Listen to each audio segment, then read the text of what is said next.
तो hey welcome back to channel. कैसे हो आप सब? हो कैसे हो? आज की 5 मिनट रिवीजन सीरीज फिजिक्स का हम चैप्टर करने जा रहे हैं, वो करने जा रहे हैं यहाँ पर हम thermal properties of matter. I hope कि आपने बाकी 5 मिनट रिवीजन सीरीज की वीडियो देखी हो, तो प्लीज आप चैनल को सब्सक्राइब, वीडियो को लाइक, दोस्तों शेयर करना बोलिए, इंस्टाग्राम फॉलो कर लिंक डिस्क्रिप्शन में, टेलीग्राम चैनल को सब्सक्राइब कर दे फटाफट। और अगर आपको उसके यहाँ पे नोट्स चाहिए तो यहाँ पर उसका जो नोट्स का लिंक है मेरे डिस्क्रिप्शन में दे रखा है, प्लीज चेक करें। विदाउट एनी फर्दर वीडियो को शुरू करते हैं। तो सबसे पहले कुछ इंपॉर्टेंट डेफिनेशंस की बात करते हैं कि थर्मल प्रॉपर्टीज ऑफ मैटर। ये जो स्टडी है वो बताता है कि कैसे आपके डिफरेंट मटेरियल जो होते हैं वो रिस्पॉन्ड करते हैं हीट से, टेम्परेचर चेंजेस से और एनर्जी ट्रांसफर पे कैसे कैसे वो मटेरियल चेंज कर रहे होते हैं। ठीक है, मतलब क्या चेंजेस आ रहे होते हैं। इसके बाद जो टेम्परेचर होता है वो क्या होता है, मेजर होता है एवरेज काइनेटिक एनर्जी का of molecules in a substance. ठीक है, तो मेनली आपका मेजर हो रहा होता है टेम्परेचर। ठीक है, किसका? एवरेज काइनेटिक एनर्जी का। इसके बाद अगर मैं हीट की बात करूं, इसको मैं क्यू से डिनोट करता हूं। ये क्या होता है? एक फॉर्म ऑफ एनर्जी है जो कि ट्रांसफर होती है between two bodies due to temperature difference. उनके यहाँ पे फॉर्म ऑफ एनर्जी ट्रांसफर है जो कि टेम्परेचर डिफरेंस की वजह से क्रिएट हो रही है दो बॉडीज की। हीट ट्रांसफर मैकेनिज्म में बात करने वालों कंडक्शन के बारे में। ठीक है, सबसे पहले बात पढ़ते हैं कंडक्शन। अब जो कंडक्शन होता है ये याद रखना, ये मेनली हीट ट्रांसफर होता है किसके through? Direct contact in the solid. Direct contact हो रहा होता है, ये फोरियर्स लॉ से यहाँ पे गवर्न होता है। यहाँ पे आपको एक फॉर्मूला देखने को मिलेगा, that is Q is equals to K A delta T by D. इसमें जो आपका ए है वो आपका है एरिया ऑफ क्रॉस सेक्शन, के है आपका थर्मल कंडक्टिविटी, आपका जो डेल्टा टी है वो है टेम्परेचर डिफरेंस, जो डी है वो आपका है थिकनेस। क्या है? थिकनेस। अब याद रखना जो गुड कंडक्टर्स कौन होते हैं? मेटल्स होते हैं आपके गुड कंडक्टर्स जैसे कॉपर सिल्वर, और पुअर कंडक्टर्स कौन से होते हैं? इंसुलेटर्स जैसे वुड ग्लास एयर। ये आपका हो गया कंडक्शन के बारे में, मैंने आपको फॉर्मूला बता दिया। अब बात करते हैं हम कन्वेक्शन के बारे में। कन्वेक्शन क्या होता है? हीट ट्रांसफर होता है किसमें? फ्लूइड्स के अंदर। फ्लूइड्स के अंदर हीट ट्रांसफर जैसे liquids and gases due to the movement of particles की वजह से हो रहा होता है। दो टाइप के आपको देखने को मिलते हैं, natural and forced. Natural convection क्या होता है? क्योंकि यहाँ पे डेंसिटी डिफरेंस की वजह से हो रहा होता है, जैसे आपका सी ब्रीज, लैंड ब्रीज।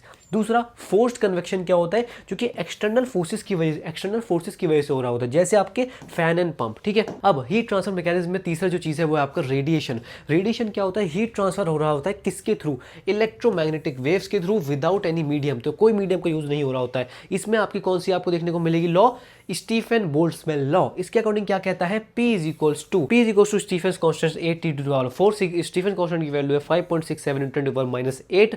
ये आपको याद करनी पड़ेगी। ठीक है, ये याद रखना, परफेक्ट ब्लैक बॉडी जो होती है वो यहाँ पे एब्जॉर्ब करती है और एमिट करती है सारे रेडिएशंस को परफेक्टली। अगर मैं यहाँ पे एमिसिविटी की बात करूँ तो एमिसिविटी क्या होती है? रेशियो होता है bodies radiation to a perfect black body, है ना। तो यहाँ पे बॉडी रेडिएशन का यहाँ पे रिस्पेक्ट हम ले रहे हैं किसका? परफेक्ट ब्लैक बॉडी से जो रेशियो है वो होता है एमिसिविटी। तो ये आपको बता दिया परफेक्ट ब्लैक बॉडी क्या होती है और एमिसिविटी क्या होती है। थर्मल एक्सपेंशन की बात करते हैं। याद रखना, आपको पता है थर्मल एक्सपेंशन सॉलिड जो होते हैं वो एक्सपैंड कर रहे होते हैं ऑन हीटिंग ड्यू टू किसकी वजह से? Increase in the molecular vibrations increase हो रहे होते हैं। तो यहाँ पे आपके यहाँ पे सॉलिड भी एक्सपैंड हो रहे होते हैं।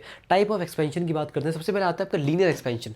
लीनियर एक्सपेंशन क्या होता है? Delta L is equals to alpha L naught delta T. और एरिया एक्सपेंशन की बात करूँ यहाँ पे del A is equals to beta, आपका यहाँ पे कांस्टेंट आता है ए डेल्टा टी। फिर आपका आता है वॉल्यूम एक्सपेंशन में delta V is equals to gamma V delta T. ठीक है, और अगर रिलेशन बताऊँ इन सभी कोफिशिएंट्स का तो हमेशा याद रखना कि B is equals to 2 alpha, B is equals to होता है 2 अल्फा, और आपका जो गामा होता है वो आपका इक्वल होता है 3 अल्फा। तो ये दो आपके जो रिलेशन है, ये बहुत बार आपसे क्वेश्चन डायरेक्टली पूछा जाता है। एनॉमलस एक्सपेंशन ऑफ वाटर अगर बात करूं तो वाटर क्या करता है? कॉन्ट्रैक्ट होता है on heating from 0 degree Celsius to 4 degree Celsius instead of expanding. तो ये याद रखना, वाटर अगर 0 डिग्री से 4 डिग्री सेल्सियस पे आप इसके यहाँ पे टेम्परेचर को इंक्रीज कर रहे हो, हीटिंग कर रहे हो, तो यहाँ पर वाटर कॉन्ट्रैक्ट करेगा, एक्सपैंड नहीं करेगा। स्पेसिफिक हीट कैपेसिटी की बात करता हूँ, जो सी से डिनोट हो रहा है, क्या होता है? द अमाउंट ऑफ हीट जो कि यहाँ पे रिक्वायर्ड हो रही है क्या? टेम्परेचर को रेज करने में कितना? 1 kg of a substance by 1 degree Celsius. ठीक है, तो ये आपका होता है स्पेसिफिक हीट कैपेसिटी। फॉर्मूला होता है Q is equals to M C delta T. Q is equals to M C delta T, ये आपका होता है इसका फॉर्मूला। ठीक है, टाइप कितने होते हैं? स्पेसिफिक हीट आपका जो होता है फॉर सॉलिड्स एंड लिक्विड्स होता है, सीएम होता है, दैट इज आपका मोलर हीट कैपेसिटी पर मोल की बात हो रही है। फिर होता है आपको यहाँ पे एक बात लिखी गई है, जो वाटर होता है उसका यहाँ पे हाई होता है आपका स्पेसिफिक हीट, जो कितना होता है 4186 जूल पर केजी केल्विन। ठीक है, making it a good coolant. तो यहाँ पे ये आपका काफी बार पूछा जाता है वाटर से रिलेटेड गुड कूलेंट क्यों है? क्योंकि इसकी यहाँ पे काफी ज्यादा हाई स्पेसिफिक हीट है। लेटेंट हीट की बात करते हैं। लेटेंट हीट क्या कहती है? कितनी आपकी हीट रिक्वायर्ड है आपको फेज को चेंज करने में किसी भी सब्सटेंस को विदाउट चेंजिंग टेम्परेचर चेंज नहीं करना बट फेज चेंज करना है, उस हीट को जो बोलते हैं लेटेंट हीट बोलते हैं। Q is equals to ml formula होता है। क्या होता है? Q is equals to ml, ये आपका फॉर्मूला होता है लेटेंट हीट का। कितने टाइप की लेटेंट हीट होती है? लेटेंट हीट ऑफ फ्यूजन होती है, LF होता है।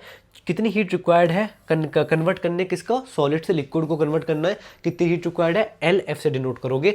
Latent heat of vaporization, of vaporize मतलब गैस की बात हो रही है, तो हम क्या कन्वर्ट कर कर रहे हैं, लिक्विड टू गैस कन्वर्ट कर रहे हैं, वेपर एलवी में लिक्विड टू गैस का कन्वर्जन हो रहा है। और लेटेंट हीट ऑफ वाटर मतलब फ्यूजन आपके यहाँ पे हो रही होती है 80 कैलोरी पर ग्राम, और आपके यहाँ पे अगर वेपराइजेशन की बात करूं तो इट इज 540 कैलोरी पर ग्राम। ठीक है, वैल्यूज हैं, आ सकती हैं। अब न्यूटन्स लॉ ऑफ कूलिंग के बारे में बात करते हैं। क्या ये स्टेटमेंट कहती है जो रेट ऑफ कूलिंग है किसी भी बॉडी की, वो यहाँ पे डायरेक्टली प्रोपोर्शनल होगी उसके टेम्परेचर डिफरेंस पे, किसके बीच में, बॉडी के और उसके सराउंडिंग्स के टेम्परेचर डिफरेंस की बात हो रही है। ठीक है, फॉर्मूला बहुत प्यारा सा बनता है, dt/dt is equal to -kT - Ts। अब ये अलग अलग चीजें क्या है, K जो है आपका, वो आपका ये जो K है ये आपका है कूलिंग कांस्टेंट। ठीक है, जो कैपिटल T है वो आपका बॉडी का टेम्परेचर है, और जो Ts है वो आपके सराउंडिंग का टेम्परेचर है। इसमें जो ग्राफ बनता है वो आपका एक्सपोनेंशियल डीके कर्व बनता है। काफी बार डायरेक्टली सवाल आ जाता है न्यूटन्स लॉ ऑफ कूलिंग। अब black body radiation and Wien's law की बात करते हैं। ब्लैक बॉडी में आपको पहले ही बताया हूँ। पहली बात तो ब्लैक बॉडी से क्या आपको समझ में आता है कि आइडियलाइज्ड ऑब्जेक्ट जो कि एब्जॉर्ब कर रहा है और एमिट कर रहा है यहाँ पे सारी फ्रीक्वेंसीज ऑफ रेडिएशन को पहले ही बता दिया था। अब वीन्स डिस्प्लेसमेंट लॉ क्या कहती है, वो क्या कहती है आपसे, lambda max is equals to B. ठीक है, इसका मतलब क्या है, जो बी है आपका उसकी वैल्यू आपको ये है, दैट इज 2.898 इंटू 10⁻³ तो ये आपसे कभी बार पूछ लेते हैं वीन्स लॉ पे। बाकी तो मेनली ब्लैक बॉडी आपको पता होनी चाहिए। नेक्स्ट आपके कुछ इंपॉर्टेंट क्वेश्चंस एंड फैक्ट्स जो आपके इस चैप्टर से पूछे जाते हैं। What is thermal conductivity of an insulator, बहुत ज़्यादा कम होती है, याद रखना, वेरी लो होती है। Why does water cool slower then, यहाँ पे जो वाटर होता है आपका उसका हाई ही स्पेसिफिक हीट होता है कि हीट कैपेसिटी होती है, इसलिए वो यहाँ पे स्लोअर यहाँ पे आपका कूल कर रहा होता है। ठीक है, which method of heat transfer works in a vacuum, vacuum में कौन सा मेथड यूज होगा, दैट इज रेडिएशन। कौन सी ऐसा यूनिट क्या हीट की, जूल, आपको पहले पता है। कौन सी मटेरियल एक गुड रेडिएटर है ऑफ हीट, वो है आपका black coloured surfaces, good radiators होते हैं। Why do metals feel cold, क्यों आपको ठंडे लगते हैं, क्योंकि वो कंडक्ट करते हैं हीट को away from the body, metals away करते हैं। Which principle explains land and sea breeze, land and sea breeze में पहले एग्जांपल बताया था, दैट इज कन्वेक्शन, है ना। तो ये काफी बार क्वेश्चंस पूछे जाते हैं। आई होप कि गाइस डेफिनेटली आपको यहाँ पर थर्मल प्रॉपर्टीज ऑफ मैटर का चैप्टर समझ में आया होगा। अगर आपको उसकी डिटेल्ड एक्सप्लेनेशन देखना है तो आप 20 मिनट रिवीजन सीरीज जाकर देख सकते हो, उसका लिंक मैं डिस्क्रिप्शन यहाँ प्लेलिस्ट में दे दूंगा। मिलेंगे नेक्स्ट वीडियो में। सब्सक्राइब करो चैनल को, वीडियो को लाइक करो, दोस्तों में शेयर करो, इंस्टाग्राम को फॉलो करो, टेलीग्राम को जाकर सब्सक्राइब करो। Thank you for watching this video, stay good bye bye.